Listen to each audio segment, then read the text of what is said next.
Hey guys, it's Django, aka Luke, coming at you straight from my bed. Today we're talking uh, Star Trek, The Force Awakened. And I'm just gonna say right off the bat, I didn't like the characters at all. Uh, we got Han Solo. He's definitely a stagnant character. He's like a marsh, just not going anywhere ever. And he's just kind of a Peggy Stew type character. If you don't know what that means, I recommend you go look it up. It's kind of a film making term, and yeah, so you should go look that up. And then we have Greedos, or Greedo, and he's sort of this kind of John Lindbergh type character. Uh, he really kind of fondles the attention of the audience into submission, and from there he gropes the minds and curiosity of his loving, adoring fans. And so I think he's definitely a Bill Clinton sort of character. Next character we're going to be going over is um, Princess Leia. I think she's definitely a marsupial type character. She's kind of a timid little church-going mouse, and you may like that if you go to church and if you are a mouse.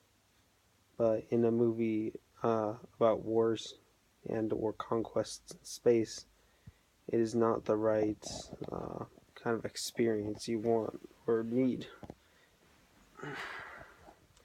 And now I'm going to review Luke Skywalker.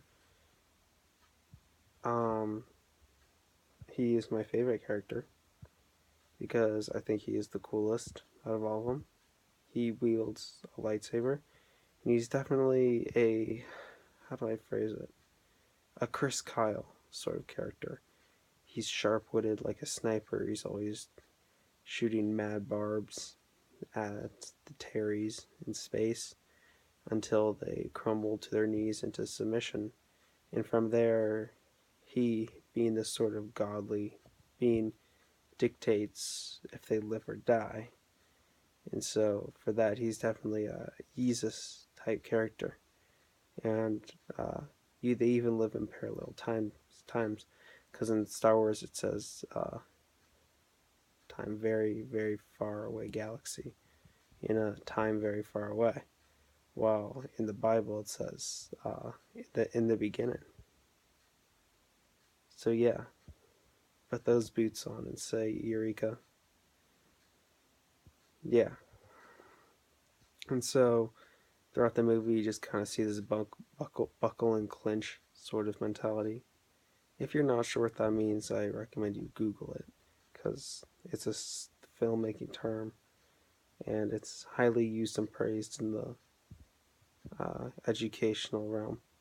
And in that way, I'm just kind of leading you onto the theoretical train tracks, not real train tracks, theoretical ones of filmmaking. So if you support these characters I talked about, and that just kind of feeds into my next statement. Luke Skywalker, he's definitely sort of Aragorn sort of character. And Aragorn, like many others, he's dashingly handsome. He stabs the heart of humans like he does orcs. And yeah, he's as adventurous as a dwarf on Adderall. It's quite interesting. He's definitely a slayer. He kills orcs and women's hearts, if you know what I'm saying. You feel me? Alright, let's go.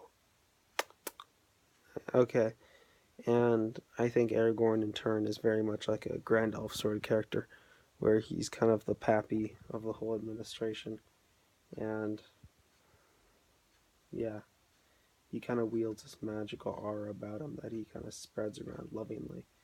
And if you're not familiar with filmmaking terms, It's called the click and snatch tactic, where they will grab the attention of the audience and then show empathy or something they want from them. So with the clinkle and clatch mentality, that's how we describe the filmmaking terms of this movie. And so this is a little more laid back commentary. I hope you enjoyed it, and I recommend you have a nice night, because if you don't, then that is your own wrath and own demise.